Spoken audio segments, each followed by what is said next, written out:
अहमदाबाद के धौलका तालुका के रणोड़ा गांव के वीर मेघमाया जो बुद्ध विचार सरणी वाले थे, वीर मेघमाया का यहाँ सहस्त्रलिंग सरोवर के बिल्कुल मध्य में उनकी हत्या, उनका बलिदान लिया गया। सभी बौद्धों को यहाँ से भगा दिया और जो बौद्ध मानने वाले के थे उसको अछूत बना दिया और कुछ लोगों को जंगल में भेज दिया, वो आदिवासी। ये मैं नहीं कह रहा, गुजरात के बहुत नामी लेखक स्वामी आनंद ने लिखा है और ये सही है। श्रवण आगाज यूट्यूब चैनल के माध्यम से मैं प्रवीण कुमार आज पाटन शहर में आया हूँ। पाटन शहर वैसे तो उनका पुराना नाम अणहिलवाड़ था और गुजरात यानी कि गुर्जर प्रदेश की ये राजधानी के रूप में उसको जाना जाता है। यहाँ बहुत सारे राजाओं ने करीबन 400 से 600 साल तक राज किया, जिनमें सोलंकी वंश का जो शासन रहा वो बहुत ही बेहतरीन और सुवर्ण काल के लिए माना जाता है।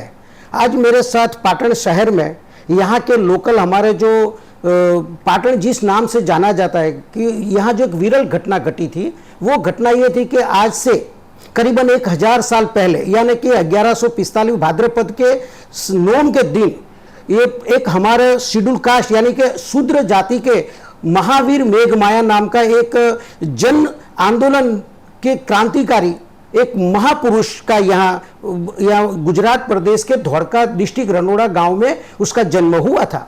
इस महापुरुष को यहाँ पाटन की जो गुजरात की धरती है, जो गुजरात का पाटनगर था, यहाँ उनका बलिदान दिया गया था।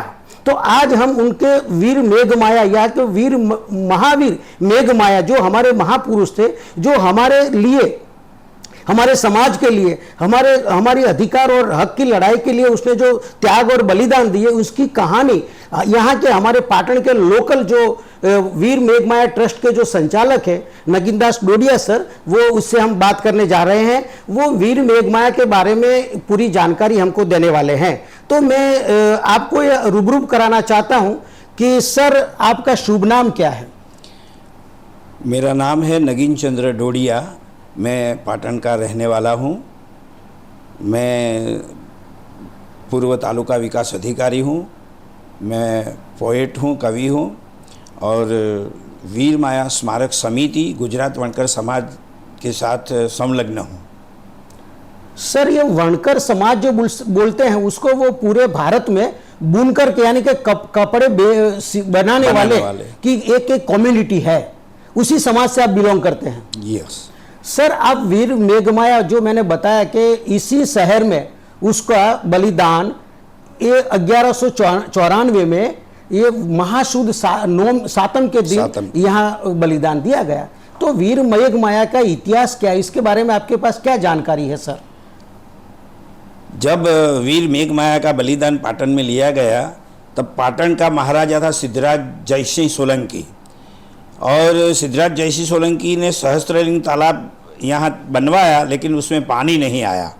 तो ज्योतिषियों ने उसको बताया कि जो 32 लक्षण धराने वाला आदमी को ढूंढा जाए पूरे राज्य में से और उसका बलिदान दिया जाए तो पानी आने वाला है।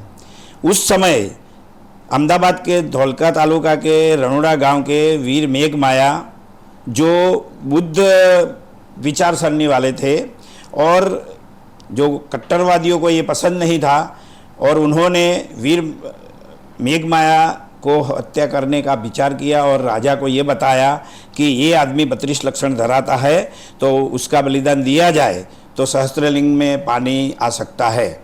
तो राजा की सूचना के अनुसार वीर मेघमाया को पाटन बुलाया गया और सिद्धराज जयसिंह की सूचना अनुसार वीर मेघमाया का यहाँ सहस्त्रलिंग सरोवर के बिल्कुल मध्य में उनकी हत्या, उनका बलिदान लिया गया। महाशुद्ध सातम के दिन वीर मेघमाया का बलिदान लिया गया। सर मैं आपसे ये पूछना चाहता हूँ और जानना चाहता हूँ कि जो गुर्जर धरा जो ये अणहिलवाड़ जिसको बोलते हैं, हाँ जो वनराज चावड़ा गुजरात का पहला शासक था, करीबन ईस्वीसन पूर्व 802 में एक गुजरात या गुर्जर प्रदेश की स्थापना की गई। इसके बाद जब सोलंकी वंश का शासन आया तो ये जो चावड़ा शासक जो थे वो उसको खत्म करके जब सोलंकी वनराज सोलंकी जब आया उसके बाद जो कर्णदेव था तो कर्णदेव से पहले उसका दुर्लभ राज था, तो उसी ने यह सरोवर बनाया था जिसका नाम था दुर्लभ सरोवर। तो क्या यह सही बात है कि ये जो सहस्त्रलिंग तालाब है वो दुर्लभ सरोवर के नाम से जाना जाता था? हाँ, ये बिल्कुल सही है। सिद्धराज सोलंकी के जो पूर्वज जो राजा थे उन्होंने ये बनाया था। बाद में वहाँ भी पानी नहीं आया था। फिर से सिद्धराज सोलंकी ने राजस्थान की ओड जाति के मजदूरों को यहाँ बुलाकर फिर उसका खनन किया, और खनन करने के बाद भी सहस्त्रलिंग में पानी नहीं आने से और ज्योतिषियों और राज दरबारियों के कहने पर 32 लक्षण धराने वाले आदमी का बलिदान लिया जाए तो सहस्त्रलिंग में पानी आ सकता है। फिर मैंने जो आगे आपको बताया कि वीर मेघमाया को रनोड़ा धोड़का से यहाँ बुलाया गया और उनका बलिदान लिया गया।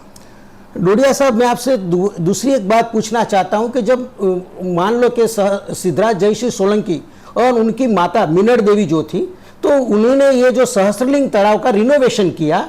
जब रिनोवेशन करने था तब उसे खनन करने के लिए, खोदकाम करने के लिए मारवा के कुछ ओड जाति के लोग थे, वो लोग यहाँ खोदाई करने के लिए आए थे, जिसमें एक जश्मा ओड नाम की एक बहुत स्वरूपमान यार के सुंदर एक बहुत स्त्री थी। उन पर यहाँ का जो राजा था सिद्धराज जयसिंह सोलंकी, वो उस पर मोहित हो गया। तो क्या इसने सहस्त्रलिंग तालाब में पानी न आने का श्राप दिया था? ऐसी जो कहानी है वो सही है क्या?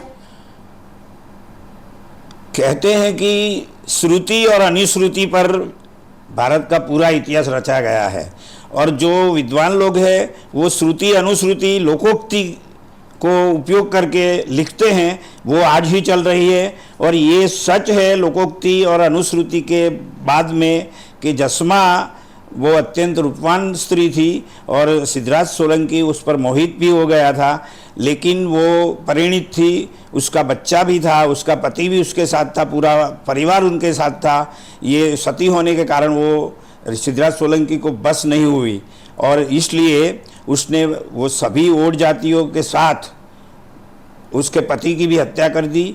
और उस समय जस्मा ने अपने हाथ से अपना कटार लेकर अपने पेट में लगाकर उसने आत्महत्या कर ली, और श्राप भी दिया कि तुम्हारे ये नए सहस्त्रलिंग सरोवर में पानी नहीं आएगा। ये श्राप दिया था, वो सच है।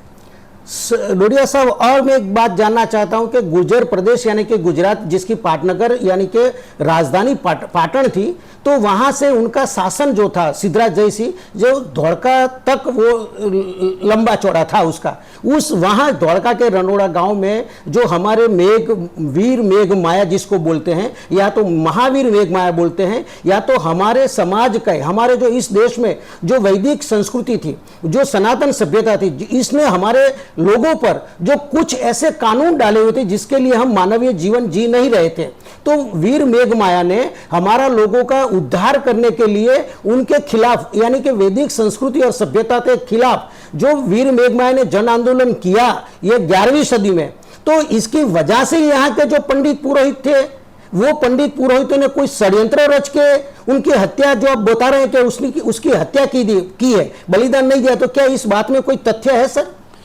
अब बिल्कुल सही बताते हैं। वीर मेघ माया क्रांतिकारी विचाराधीन आदमी थे, और वो उत्तर प्रदेश में जैसे जुलाहा कहते हैं, गुजराती में वणकर कहते हैं, हिंदी में बुनकर कहते हैं, वो बुनकर ज्ञाति के थे। और बहुत उस समय के हम समझ सकते हैं कि बहुत विद्वान थे, और बौद्धिस्ट विचारसरणी के उनके प्रचार के कारण उनका नाम पाटन तक आया हुआ था, और जो कट्टरवादी लोग हैं उनको ये पसंद नहीं था, इसलिए उन्होंने राजा को इस बहाने 32 लक्षणा पुरुष नाम के बहाने वीर माया को यहाँ बुलाया और उनकी हत्या करवाई, जो बलिदान के नाम पर अभी कही जाती है। नगिनदास डोडिया सर, आप ये बात बता रहे हैं कि जो महावीर मेघ माया था वो बौद्धिस्ट था, तो मैं गुजरात का जब इतिहास हम ढूंढते हैं तो सिद्धराज जयसिंह सोलंकी की जो माँ थी जिसका नाम मिनड़ देवी थी, वो खुद एक जैन थी, और उनका जो मंत्री था सिद्धराज जयसिंह सोलंकी का मुंजाल मेहता, वो भी जैन था। और उसी के शासन में जो हेमचंद्राचार्य सूरी जो थे वो भी जैन थे। तो ये जैनों का शासन हुआ करता था और बुद्धिस्टों का शासन, वो जो द्वारका आप बता रहे हैं, जो वो तहसील है वो अहमदाबाद की बगल में नज़दीक में आया हुआ। तो क्या वीर मेघ माया बौद्धिस्ट है, यानी कि भारत के जितने भी यहाँ के मूल निवासी लोग हैं वो बौद्धिस्ट है, इस पर आपका यकीन है? बिल्कुल यकीन है। मैं दावे के साथ कह सकता हूं कि पूरा शेड्यूल कास्ट, जिसे अनुसूचित जाति कहा जाता है भारत में, वो सभी बौद्धिस्ट थे। और विद्वान तो यहाँ तक कहते कि पूरा देश बौद्धिस्ट था, कोई हिंदू नहीं था। लेकिन पुष्यमित्र शुंग, पूरा इतिहास आप पढ़ लेना, वो मौर्य वंश के अंतिम राजा ब्रह्मदत्त की हत्या करके वो ब्राह्मण था और उसने सत्ता अपने हाथ में लेकर सभी बौद्धों को यहाँ से भगा दिया और जो बौद्ध मानने वाले के थे उसको अछूत बना दिया और कुछ लोगों को जंगल में भेज दिया, वो आदिवासी। ये मैं नहीं कह रहा, गुजरात के बहुत नामी लेखक स्वामी आनंद ने लिखा है और ये सही है कि ये सब जो बौद्ध साधु थे उनको यहाँ से भगा दिया गया। और हम आज भी देखते हैं कि भारत के नज़दीक Bhutan, Sikkim, Sri Lanka, Japan, Thailand, Korea, वो सब भी बौद्धिस्ट है, ये उसका पुरावा है। सर, मैं आपसे एक बात ये पूछना चाहता हूँ कि जो सोलंकी शासन के दरमियान में जो हेमचंद्राचार्य सूरी के जो यहाँ के संस्कृत के बहुत बड़े प्रखर पंडित थे और उसी ने एक किताब लिखी है द्रवाशय। उसी किताब में वीर मेघ माया का जिक्र किया हुआ है और इसके अलावा वीर मेघ माया के बारे में कोई और इतिहास में कहीं जानकारी नहीं है। जैसे कि हमारे गुजरात के प्रखर लेखक यानी कि कन्हैयालाल मुंशी, उसने भी माया का जिक्र नहीं किया है। तो द्रवाशय नाम का जो हेमचंद्राचार्य सूरी ने जो किताब लिखी है उसमें इस बात का जिक्र है। तो क्या ये घटना सही है कि वीर माया की जो घटना यहाँ बलिदान दिया गया वो सही बात है? बिल्कुल सही है। द्वयाश्रय जो हेमचंद्राचार्य जी ने लिखा है, द्वयाश्रय, उसमें भी उन्होंने, वो बहुत बड़े प्रकांड पंडित थे, वो कुछ लोग को समझ में ना आए ऐसी पोएटिक भाषा में वो लिखा है। लेकिन हमारे विद्वान लोग हैं हमारे समाज के, उन्होंने भी ये खोज डाला कि ये वीर माया बलिदान की जिक्र है इस बात में। इसलिए हम ये कहना चाहते हैं कि हेमचंद्राचार्य जी को भी ये लिखना पड़ा था।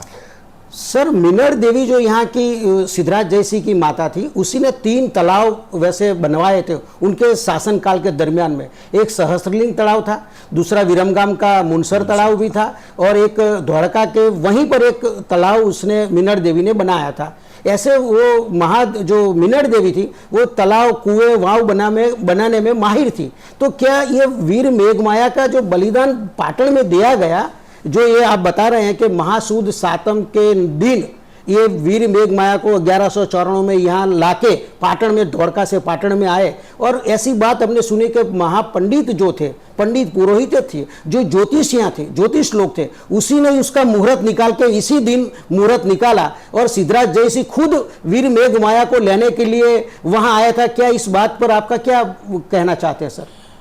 वीर मेघ माया को बुलाया गया था। सिद्धराज तो खुद चक्रवर्ती राजवी था, वो तो नहीं आया था, लेकिन उसके आदमी सैनिकों को भेजा गया था और रनोड़ा थे, रनोड़ा से पूरे परिवार को, वीर माया के पूरे परिवार को पाटन में लाया गया था। और जैसे कि किसी की बलिदान लिया जाता है तो पूरे उसका उत्सव जैसा माहौल हो, वो माहौल के साथ वीर माया देव का बलिदान लिया गया था। सर, जब वीर माया को पाटन में बुलाया गया तो उसी ने राजा के समक्ष कुछ मांगे रखी थी उनके समाज के लिए, जो शूद्र थे, जो अति शूद्र लोग थे। तो इस लोगों की जो मांगे थी उसमें प्रमुख मुख्य मांगे क्या थी सर? हाँ, बहुत आपने अच्छा प्रश्न किया है, ये सही बात है। यहाँ पर हम समझ सकते हैं कि वीर माया विद्वान था। अभी कोई समझो कि कोई राजा कुछ देने को तैयार है तो कोई भी आदमी क्या मांगेगा, मुझे पूरा ऐश्वर्य दे दो, साधन संपन्न हो जाओ, सुखी हो जाओ, जमीन दे दो, खाना पीना। लेकिन इस आदमी ने ऐसा नहीं मांगा। उन्होंने ये बताया कि पूरा समाज मेरा अभी अछूत है, जो गांव के बाहर रहता है, दूसरे आदमियों के लोगों की तरह अपने अच्छे कपड़े नहीं पहन सकता, वो राजा के पास से उन्होंने मांग लिया कि पूरे समाज के साथ हमारा समाज रहना चाहिए, पूरा समाज जैसे जीता है, जैसे कपड़े पहनता है, जैसे उत्सव मनाता है, हमारा समाज भी ऐसे ही रहना चाहिए। वो उनकी पहली मांग थी। यानी कि सर वीर मेघमाया ने जब राजा के समक्ष उसकी 4 मांगे रखी, जिसमें वो बोले कि जो हम गांव के बाहर रहते हैं तो वो उसको हमको गांव में बसाया जाए, दूसरी चीज़ हम जो अच्छे कपड़े नहीं पहनते वो कपड़े पहना जाए, हमारे घर के आगे पीपल का जो झाड़ है वो लगाया जाए, और हम सारे उत्सव मना सके, त्यौहार मना सके, और हमारे लोगों जो लोग हैं वो उसको जो मटकी और झाड़ू की जो बात थी वो कहीं अच्छे अवसरों पर उसका यूज किया जाए। वो 4-5 उसकी प्रमुख मांगे थी। वो क्या राजा ने कुछ ताम्रपत्र में लिख कर दिया था या वो मौखिक था? ताम्रपत्र तो अभी मैंने कहीं पढ़ा ही नहीं और देखा तो स्वाभाविक मैंने देखा ही नहीं, लेकिन राजा जो कहते हैं वो ताम्रपत्र कहा जाता है, ऐसा मैं मानता हूँ। और हम समझ सकते हैं कि अछूत होने के बावजूद वीर मायादेव ने जो राजा के पास से मांगा वो उन्होंने मान लिया, और आज हम इसका परिणाम देख सकते हैं कि पूरे समाज के साथ हम रह सकते हैं। और मैं ये आपको खास बताना चाहता हूँ कि जो आगे कुल्ली रखा जाता है, पीछे झाड़ू रखा जाता था, वो गुजरात में नहीं था, वो पेशवा जो महाराष्ट्र में जो शासन चलाते थे उसके समय में अथवा वहीं पर था, गुजरात में बिल्कुल नहीं था। ये बहुत समझ लेने की बात है और जानने की बात है कि कोई भी ऐसी बात मत फैलाए कि गुजरात में ऐसा था। सर मैं दूसरी ये बात ये आपसे माध्यम से जानना चाहता हूँ, हमारे समाज को ये दिखाना चाहता हूँ कि वीर मेघमाया ने जब वो बलिदान दिया 1194 में, तो उसी दिन जब यहाँ कोई उसके अवशेष वीर मेघमाया के हैं या क्या, जैसी जश्मा उड़न, जैसे अभी सहस्त्रलिंग तालाब दिख रहा है, तो वैसे माया का कोई स्मारक वगैरह कुछ है? अभी आप पाटन में कभी भी आए तो सहस्त्रलिंग तालाब जो पूरा बहुत विशाल बनाया गया था, और सहस्त्रलिंग तालाब के मध्य में वीर मेघमाया के बलिदान के बाद अष्टकोणीय स्मारक उनका बनाया गया है। वो अभी विद्यमान है, अष्टकोणीय, और हिंदू शास्त्रों के अनुसार वेदी हवन या होम होता है तो उसकी वेदी अष्टकोणीय होती है, यानी कि जिसका हवन होता है, जिसकी आहुति होती है, उसका अष्टकोणीय हवन होता है। और वीर मेघमाया का खुद राजवी ने बनाया अष्टकोणीय स्मारक अभी भी हयात है, अभी विद्यमान है, आप देख सकते हैं। नगीन दास डोडिया सर, आपके लास्ट में आखिरी बात ये पूछना चाहता हूँ कि जो अष्टकोणीय जो नर बलि जिसको बोलते हैं, जो वैदिक सभ्यता और संस्कृति में यज्ञ जो होते थे उसके 2 प्रकार के थे, एक पशु बलि होता था, एक नर बलि होता था। तो नर बलि यज्ञ जब हुआ तो तब ये जो स्मारक अभी दिख रहा है उसी की पहचान है? बिल्कुल सही, उसकी पहचान ही है। लेकिन देखने की बात है कि लोगों कैसी कैसी बातें बना दी है। कोई रानी का महल है, अरे यार कोई इतने बड़े डूंगर जैसा पर्वत तो नहीं कहा जाता, उस पर अकेली रानी कैसे रह सकती है? और वहाँ जाने का रास्ता भी नहीं था, अभी भी नहीं है। हमारे गुजरात वर्कर समाज के जो हमने जो ट्रस्ट बनाया उसके बाद नज़दीक के 2 किसानों के पास से हमने उनको पैसे देकर रास्ता लिया, रास्ता भी नहीं था। यानी कि सर ये है कि वीर मेघमाया के सम्मान में उनके जो हमारे महापुरुष थे, हमारे जननायक थे, हमारे महावीर थे, वो हमारे समाज सुधारक थे, जिन्होंने 11वीं सदी में कि इस देश में जो वैदिक सभ्यता और संस्कृति के माध्यम से हम लोगों को अस्पृश्य घोषित किया और उसके खिलाफ जो जन आंदोलन किया, उसका प्रमुख चेहरा वो हमारे समाज के वीर मेघमाया था। क्या आप इस बात से सहमत हो सर? बिल्कुल सहमत हूँ। वीर मेघमाया ने ही हमें जागरूक किया है, और इसका प्रमाण हम देख सकते हैं कि हम ऐसे जैसे कि स्वतंत्र रीते अभी जी रहे हैं। बिल्कुल सही है। यानी कि भारत में जब वैदिक संस्कृति का उदय हुआ, जब सभ्य संस्कृति का उदय, उसके बाद हमारे जो यहाँ के भारतीय मूल के लोग थे उस पर जो मान लो कि अत्याचार होते थे, जुल्म होते थे, शोषण होता था, उन सभी के खिलाफ हमारे भारत के पहले महापुरुष जो अगर कहा जाए तो वीर मेघमाया या के महावीर मेघमाया या के महानायक वीर मेघमाया को आप जान सकते हैं सर? मैं यही कहता हूँ, मैं खुद शायर हूँ और मैंने एक कविता लिखी है, उसमें मैं उसको बताया है, प्रथम मुक्तिदाता, दलितों का प्रथम मुक्तिदाता वीर मेघमाया है। और ये सही है कि पाटन की, अभी आपको एक खास बात मैं बताना चाहता हूं कि अभी भारत के कानून मंत्री अर्जुन राम मेघवाल भी यहां आ गए और उन्होंने वीर मेघमाया का गाना भी गाया था हिंदी भाषा में। उससे ज्यादा क्या आपको सबूत चाहिए? यानी कि ऐसा कहना है कि जो हमारे महापुरुष यानी हमारे जननायक हमारे भारत की 11वीं सदी में जो हुए वीर मेघमाया को आप सभी हमारे समाज के लोग उसके महापुरुष के रूप में जानते हैं, मानते हैं और हमारा मुक्तिदाता के रूप में जानते हैं। आप हमारे साथ जुड़े, हमारे साथ बात किया, इसलिए आपको यूट्यूब चैनल के माध्यम, हमारे श्रवण आगाज यूट्यूब चैनल के माध्यम आपको धन्यवाद अदा करते हैं। धन्यवाद। नमस्कार।